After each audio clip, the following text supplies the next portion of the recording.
Hello everyone, DVS ম্যাডামের ক্লাসে তোমাদের সকলকে স্বাগতম। আমি ডিভিএস ম্যাডাম। সবার আগে চ্যানেলটা সাবস্ক্রাইবের পর প্রত্যেকে নোটিফিকেশন অন রাখবে, যাতে যখন যখন ভিডিও আপলোড হোক তোমাদের কাছে পৌঁছে যায়।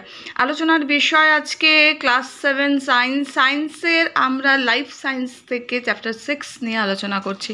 শুরু করা যাক। ভিডিওটা বেশির থেকে বেশি লাইক শেয়ার করো, প্রত্যেকে নোটিফিকেশন অন রেখো, যাতে যখন যখন ভিডিও আপলোড হোক তোমাদের কাছে পৌঁছে যায়। শুরু করা যাক। আমাদের চ্যাপ্টারের নাম হচ্ছে পরিবেশের সজীব উপাদানের গঠনগত বৈচিত্র্য ও কার্যগত প্রক্রিয়া। শুরু করা যাক। দেখো, সবার প্রথমের প্রশ্ন আমাদের দিয়েছে বীজের অঙ্কুরোদ্গমের ব্যাপন আর অভিস্রবণ কি কি ভূমিকা পালন করে। উত্তর আমরা লিখব বীজের অঙ্কুরোদ্গমের ব্যাপনের ভূমিকা। সবার প্রথমের পয়েন্ট আমরা লিখব বীজের অঙ্কুরোদ্গমের জন্য অতি প্রয়োজনীয় একটি উপাদান হলো বায়ুর অক্সিজেন। অক্সিজেন ব্যাপন প্রক্রিয়ার দ্বারা বায়ু থেকে বীজের মধ্যে প্রবেশ করে। বীজের সঞ্চিত খাদ্যবস্তু অক্সিজেনের সাহায্যে জারিত হয়ে শক্তি উৎপন্ন করে এবং অঙ্কুরোদ্গমের জন্য প্রয়োজনীয় বিপাকীয় কাজে সাহায্য করে। নেক্সট, বীজের অঙ্কুরোদ্গমে অভিস্রবণের ভূমিকা। এখানে লিখব বীজের অঙ্কুরোদ্গমের জন্য আরও একটি অতি প্রয়োজনীয় উপাদান হলো জল। বীজে মাটির থেকে বা জলীয় পরিবেশ থেকে জল অন্ত অভিস্রবণ প্রক্রিয়ায় বীজের মধ্যে প্রবেশ করে। নেক্সট, কোষান্তর অভিস্রবণের মাধ্যমে জল বীজের অভ্যন্তরে ছড়িয়ে পড়ে এবং বীজে উপস্থিত উৎসেচক সক্রিয় হয়ে ওঠে। নেক্সট আমরা লিখব সক্রিয় উৎসেচক সঞ্চিত শ্বেতসারকে তরল শোষণ উপযোগী গ্লুকোজে পরিণত করে এবং বীজে অঙ্কুরোদ্গমে সাহায্য করে। ক্লিয়ার? এই প্রশ্নের উত্তর হয়ে গেল। নেক্সট প্রশ্নে আমরা যাব। নেক্সট প্রশ্ন বলছে একটি পুকুরে মাছকে সমুদ্রের জলে রাখলে তার কি পরিবর্তন ঘটবে? এই পরিবর্তনের কারণ কি? পুকুরে থাকাকালীন নিজের দেহে জলের পরিমাণ স্বাভাবিক রাখতে ওই সব মাছ কি করে? উত্তর লিখব। একটি পুকুরের মাছকে সমুদ্রের জলে রাখলে তার দেহটি চুপসে যাবে এবং মাছটি মারা যাবে। ওকে, মাছের দেহের পরিবর্তনের কারণ এখানে আমরা লিখব মিষ্টি জলে অস্থিযুক্ত মাছের দেহতরলের ঘনত্ব সমুদ্রের জলের ঘনত্বের তুলনায় কম, ফলে মাছকে দেহ থেকে জল বহি অভিস্রবণ প্রক্রিয়ায় বাইরে বেরিয়ে যাবে এবং মাছটি চুপসে যাবে। অর্থাৎ মাছের দেহ থেকে জলটা বহি অভিস্রবণ প্রক্রিয়ায় বাইরে বেরিয়ে যাবে এবং মাছটা চুপসে যাবে।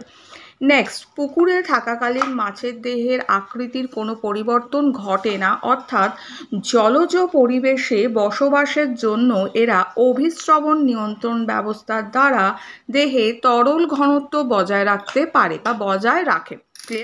নিজের দেহে জলের স্বাভাবিক পরিমাণ রাখতে ওইসব মাছ যেসব ব্যবস্থা গ্রহণ করে সেগুলি হলো দীর্ঘ ম্যালপিজিয়ান নালিকার সাহায্যে প্রচুর পরিমাণে লঘুমূত্র উৎপাদনের দ্বারা দেহের প্রবিষ্ট দেহে প্রবিষ্ট অতিরিক্ত জলকে দেহের বাইরে বের করে দেয়। ফুলকার উপস্থিত বিশেষ আয়ন কোষ বা ক্লোরাইড কোষ দ্বারা সক্রিয় পদার্থটি লবণ শোষণ করে দেহ তরলের নির্দিষ্ট ঘনত্ব নিয়ন্ত্রণ করে। ক্লিয়ার? নেক্সট, পরের প্রশ্ন, বর্তমানে পরাগমেলনের কোন সমস্যা তৈরি হচ্ছে, মানে বর্তমানে পরাগমেলনে কোন কোন সমস্যা তৈরি হচ্ছে, এর ফলে গাছের কোন কাজটি ব্যাহত হবে বলে তোমার মনে হয়? উত্তর, বর্তমানে পরাগমেলনের সমস্যাগুলি হলো পোকা মারার ওষুধ ব্যবহার, বিশেষ কীটনাশক বা পোকা মারার ওষুধ ব্যবহারের ফলে মৌমাছি, প্রজাপতি, ফড়িংয়ের মতো উপকারী পতঙ্গ মারা পড়েছে এবং এদের অভাবে পরাগমেলন ব্যাহত হয়েছে। নেক্সট লিখব গাছপালা ধ্বংস। এখানে লিখব শিমুল, মাদার, কদম প্রভৃতি গাছপালা ধ্বংসের ফলে কীটপতঙ্গ, পাখি, বাঁদর প্রভৃতি প্রাণীরা উপযুক্ত বাসস্থানের অভাবে ক্রমশ অবলুপ্ত হয়ে যাচ্ছে। নেক্সট, পরিবেশের, এটা উষ্ণতা হবে, উষ্ণতা বৃদ্ধি। এখানটা লিখব পরিবেশের উষ্ণতা বৃদ্ধির জন্য ফুল ফোটার সময় পরিবর্তিত হচ্ছে, এর জন্য পরাগ সংযোগ ব্যাহত হচ্ছে। নেক্সট, পরিবেশের উষ্ণতা হ্রাস। এখানে লিখব পরিবেশে উষ্ণতা কমে যাওয়ার ফলে অনেক কীটপতঙ্গ ও পাখির ডিম ফুটে বাচ্চা জন্মাচ্ছে না, ফলে এরাও ক্রমশ ধ্বংস হয়ে যাচ্ছে। এদের অভাবে পরাগ সংযোগ ব্যাহত হচ্ছে। নেক্সট, পরাগ মেলনের সমস্যা তৈরি হলে উদ্ভিদের উপাদান ও বংশবিস্তারের কাজটি ব্যাহত হবে। ক্লিয়ার? নেক্সট, পরের প্রশ্ন, ব্যাপন কাকে বলে?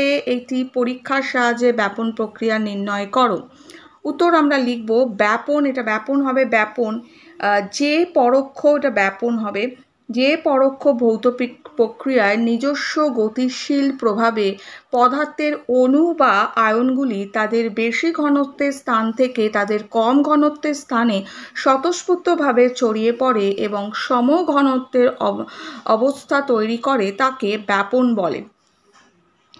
ব্যাপনের উদাহরণ সহ ব্যাখ্যা। এখানে লিখব উপকরণ। 1 নম্বরে উপকরণে আমরা লিখব পরিষ্কার জল, বিতে লিখব একটি কাঁচের বিকার বা একটা কাঁচের গ্লাস উপকরণের মধ্যে। দেন আমরা লিখব 1 ফোঁটা লাল কালি। পরীক্ষা পদ্ধতি 1 নম্বরের মধ্যে এটা করলাম, ভালো করে দেখো, 1 নম্বরের মধ্যে এই পয়েন্ট লিখলাম কি কি লাগছে উপকরণটা। 2 নম্বর লিখব পদ্ধতিটা লিখব পরীক্ষার। এখানে লিখব একটি কাঁচের বিকার বা গ্লাসে পরিষ্কার জল নেওয়া হলো, এবার 1 ফোঁটা লাল কালি ওই জলে ফেলা হলো। নেক্সট, বিকারটি না নাড়িয়ে কিছুক্ষণ রেখে দেওয়া হলো।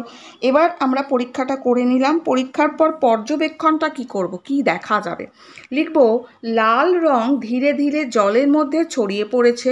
প্রথমে যে স্থানে কালির ফোঁটাটি ছিল সেখানটা গাঢ় এবং আশেপাশের জল হালকা লাল যুক্ত হবে। অর্থাৎ ধরো একটা জাস্ট সেকেন্ড, অর্থাৎ দেখো, ধরো একটা, এটা হচ্ছে গ্লাস রয়েছে, ঠিক আছে, গ্লাসের ধরো জল রয়েছে, গ্লাসের মধ্যে জল রয়েছে, এখানে কালিটাকে দেওয়া হলো, ঠিক আছে।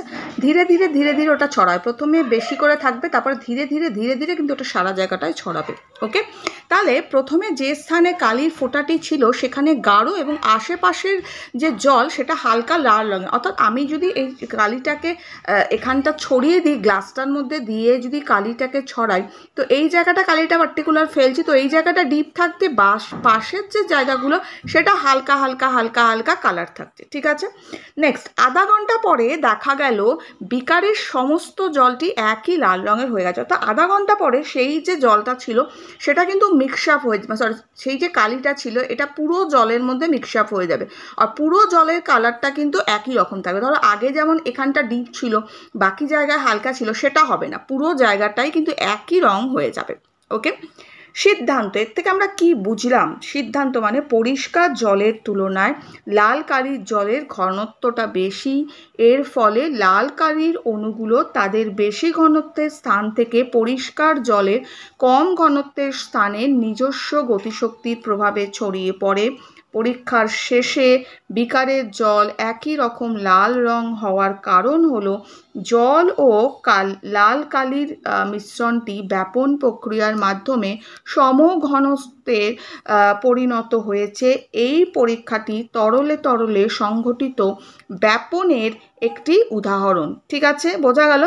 তাহলে কি দেখলাম? পরীক্ষার শেষে বিকারের জলে একই রকম লাল রং হওয়ার কারণ হলো কি কারণ না, জল ও লাল কালির মিশ্রণটি ব্যাপন প্রক্রিয়ার মাধ্যমে সমঘনত্বে পরিণত হয়েছে, মানে একই রকম হয়ে গেছে।